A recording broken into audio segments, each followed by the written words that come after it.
It's always interesting across all of the Halo games how sometimes just a little bit of randomness programmed into an event can have drastic outcomes or just little things that change the course of how you play a Halo game. And this often comes in play in higher level campaign playthroughs like speedrunning or lasso plays, but nonetheless it is worth pointing out how each Halo game interacts with the idea of things like RNG in a completely unique way. So we wanted to take a look at some of the most interesting and unique examples of this.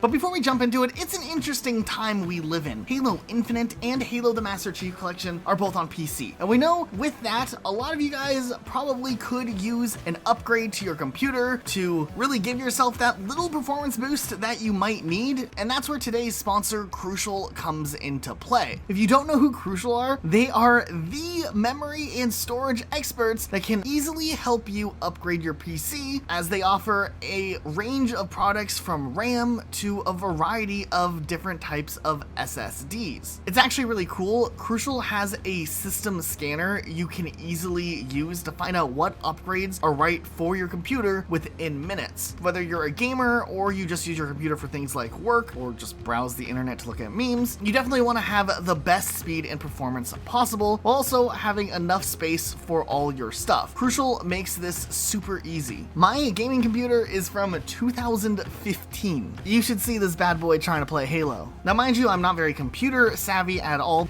being a console player, and running the scanner gave me a great idea of what I need to upgrade next and what would be best for my system. Now I can just go ahead and buy the parts that I need rather than having to buy a brand new computer, and I automatically know all of my parts will be compatible with my system. I don't have to worry about getting something that won't work with what I have. And also, if you're a console player, they even have nice portable SSDs that can give you top speeds on whatever you play. Click in the link in the description to try the Crucial scanner, and you can also get 15% off all Crucial products. So to start things off, on the Halo Combat Evolved level Truth and Reconciliation, when you first enter the ship, the waves of enemies that will spawn in this section will actually be random. This can be incredibly challenging on a legendary difficulty or a lasso playthrough. When we played lasso, it was so chaotic being in this room just because of the different types of enemies that can spawn. Technically, you could get a random roll that has all gold elites with swords, or you could get a roll where every wave that happens is only grunts the whole way through. The likelihood of ever actually seeing a run like that is near impossible. There's just a random generated squad of Covenant that push in each wave across the multiple waves in this area, making each time you play through this section actually unique from most firefights in Halo Combat Evolved. On the level keys, this flood guy that you first encounter has a 50-50 chance of being a revival flood that can come back to life after you kill it, which means for a speedrunning trick that a lot of speedrunners use to bump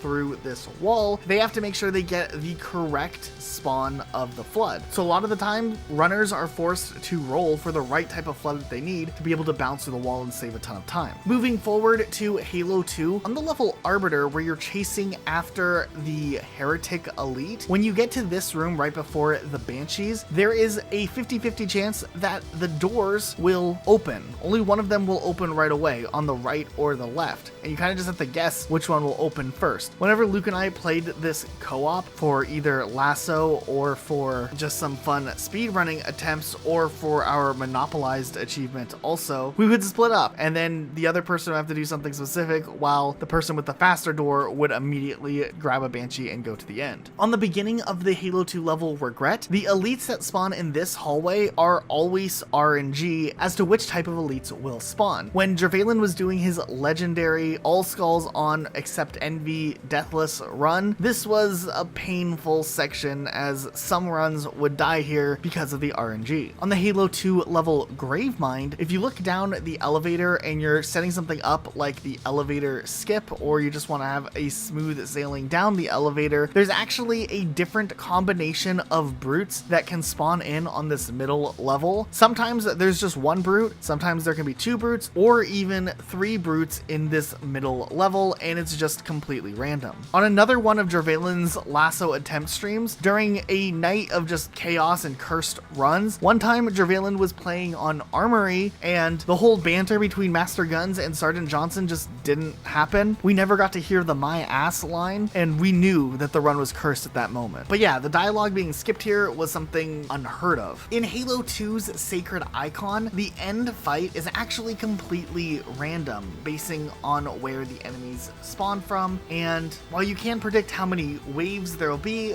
just the general direction the enemies will come from is varied. This next one is really interesting because it's not as important in things like speedrunning, but for regular casual lasso playthroughs, if you're not going to go for crazy types of butterfly jumping, it does end up playing a pretty big role. On the Halo 2 level, High Charity, the level is split up into two different main pathways on the outside. One of them will have the Covenant spawned in on one side, and the other will have the Flood spawned in. To avoid getting shot at by Jackals, you usually want to run the path of the Flood on the far right side if you're playing Lasso. At least that was what Luke and I's goal was when we were playing Lasso back in the day. We also noticed this during our legendary under 3 hours playthrough. It was a similar situation, but essentially from our own understanding, we wanted the Flood to be on the far right side, but it was completely random as sometimes the Flood and the Covenant would swap sides. Next, in Halo 3 on Sierra 117, when you are moving forward to the forest where all of the Jackal snipers are, the location of the beam rifle Jackal is randomly selected, meaning this section isn't something you could just predict randomly getting headshotted by a Jackal. There is a little bit of RNG here. On Savo Highway, the shade turret by the first shield door that you encounter could sometimes be on the left, but also some of the time be on the right. Just a random thing. Also, in a few different occasions on Sierra 117, the Covenant and the Ark, the Pelicans that come in are on a 4-second RNG timer, meaning that they can spawn in within 1 second, or sometimes there's a random 4-second delay. Also, just in general, this one applies to a lot of the Halo games, but it is really interesting in Halo 3 specifically. But weapon ammo across Halo 3, when you're picking up weapons from enemies, can make or break certain scenarios, like if you pick up a brute shot that doesn't have enough ammo, or in some cases when you pick up a gravity hammer, you could get lucky and find one that has 90% charge, where some of the times you're unlucky and it only has a 50% charge. With that, also in Halo 3, equipment RNG plays a really big role into playing through H3. There's a lot of different areas where the brute chieftains will carry a different type of equipment just based on a random roll situation. Then there's probably the most interesting piece of RNG that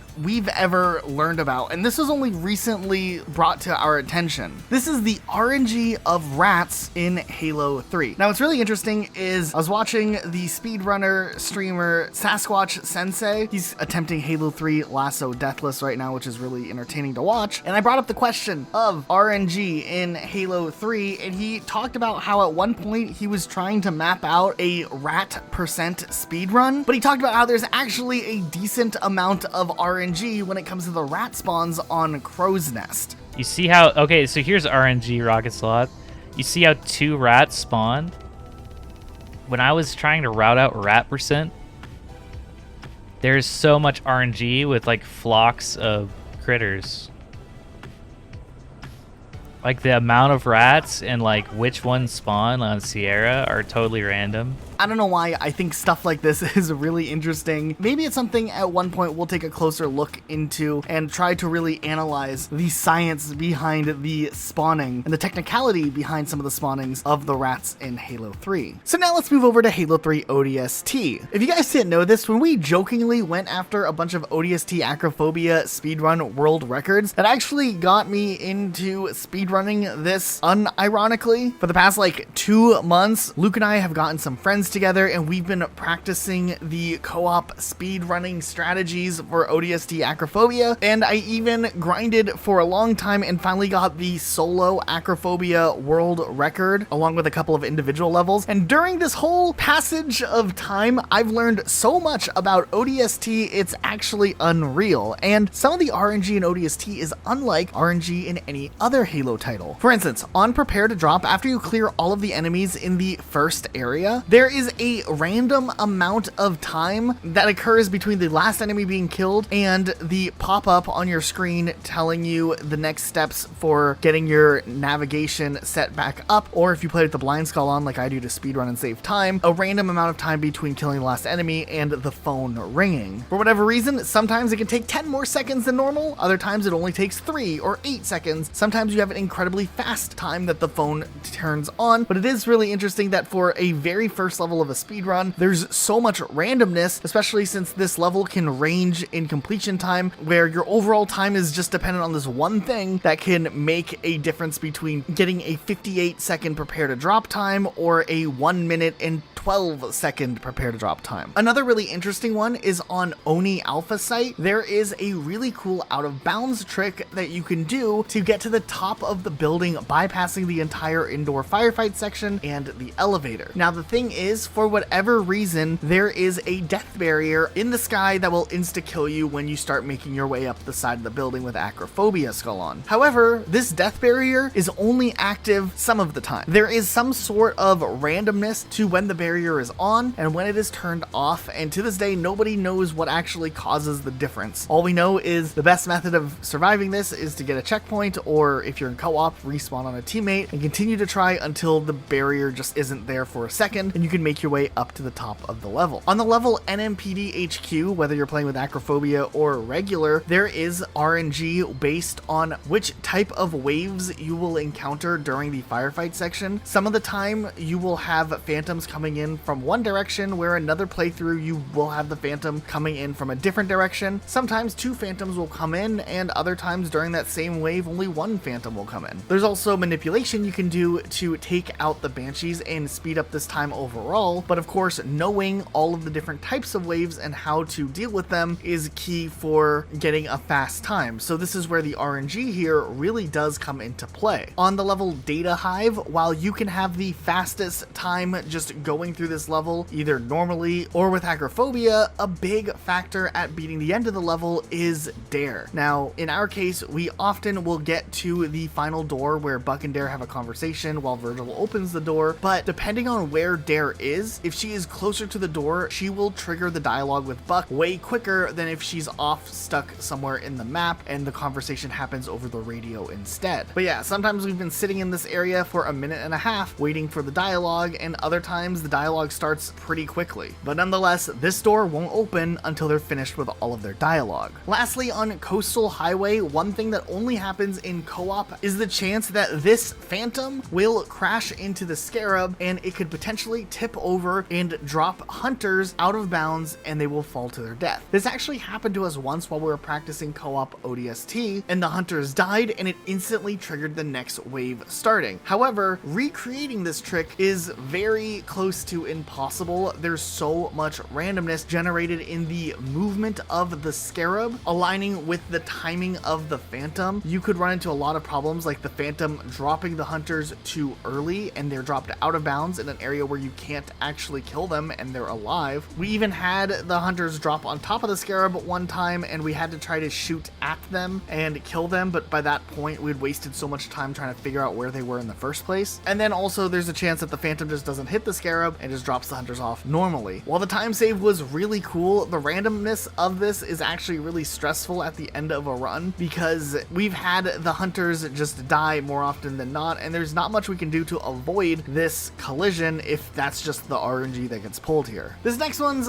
a favorite one of mine for just whatever reason, but in Halo 3 ODST, not Acrophobia runs, if you're speedrunning this game and you are on Mombasa streets, there is a 1 out of of 10 chance that you will randomly have a ghost spawn in the streets that's not blown up or destroyed, which essentially means that you can speed up your run just a little bit by navigating by ghost instead of a mongoose, and it only happens 10% of the time, so that is kind of interesting. This next one's probably a little more annoying than some of these other ones, but in Halo 3, it's really easy to predict what spawn priority is in co-op, which essentially means that if a player dies, the game will try to respawn the player closest to whoever has spawn priority. In Halo 3, it's pretty straightforward. Player 4 has the highest spawn priority, and then player 3, 2, and 1 have lower spawn priorities respectively. So you would think something like Halo 3 ODST would make a little bit of sense as to basing it off of the player number,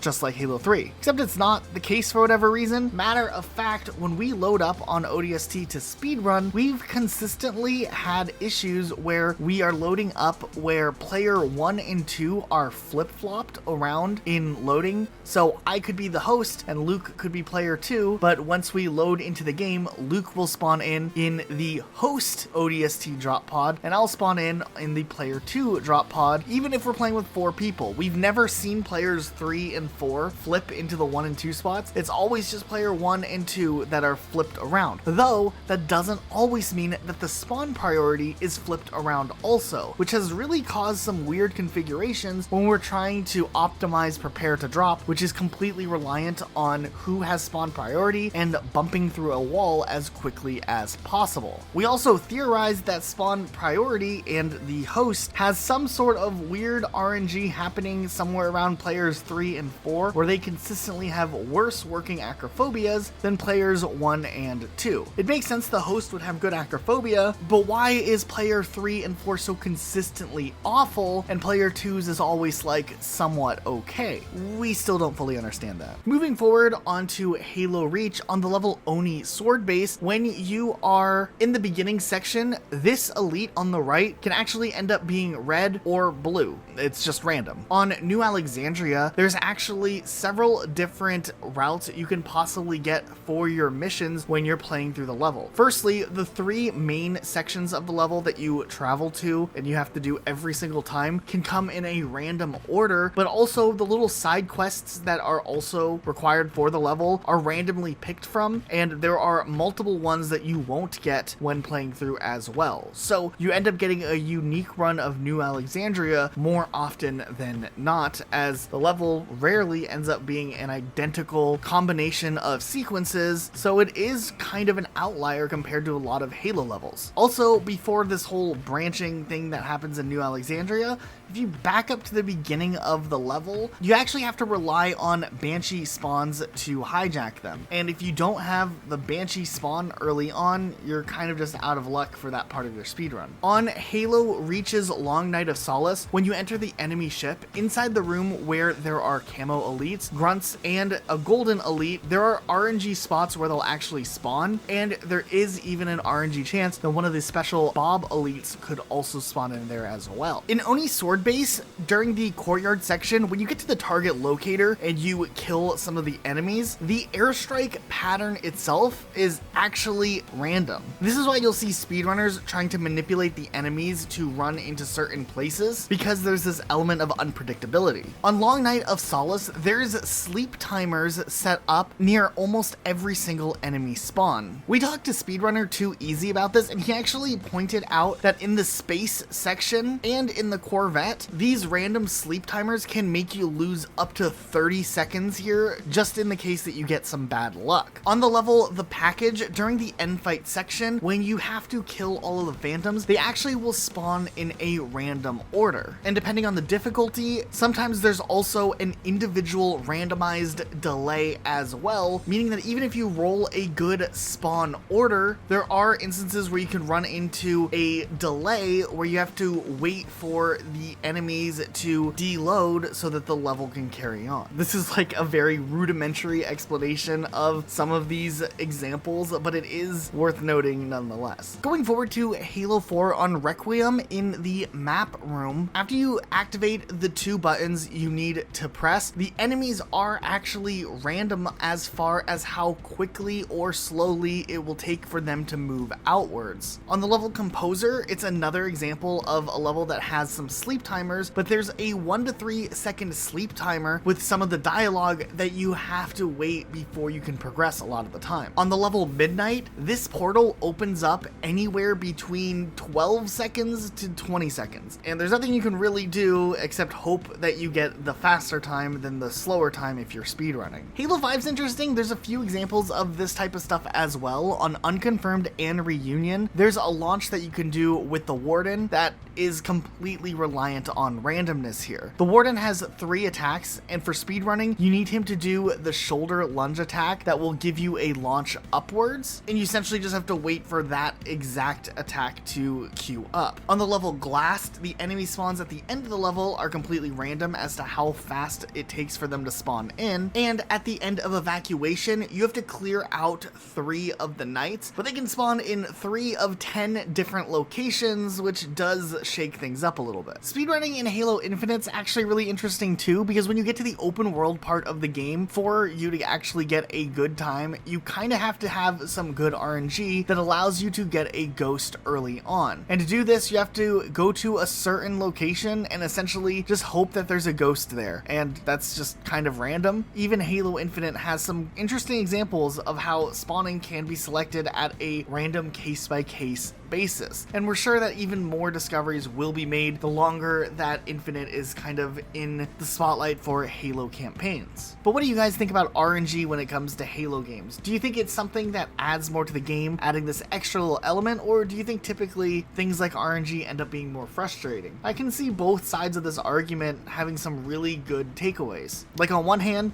it makes the game more unique every time you play it, but on the other hand, it definitely makes mastering the game and having these perfect runs a lot harder to pull off. And also, it can be really frustrating to lose all of your great progress because of something like a RNG situation. Let us know what you think though. Huge shout out to Sasquatch Sensei, Bark Bevastation, to Easy, Zombie 343, Javelin, and Renegade 15 for helping us find some of these examples for this video. And of course, a thank you to Pedro Gas as well, as he kind of got us started with this entire topic. Also, just a huge thank you to all of our supporters on Patreon. You guys really have been awesome just showing us support. If you really want to help us make more content like this and continue to produce content, maybe consider throwing a couple of dollars our way over on Patreon. There's a link in the description down below. That's it for today though. We'll see you all next time with a brand new video.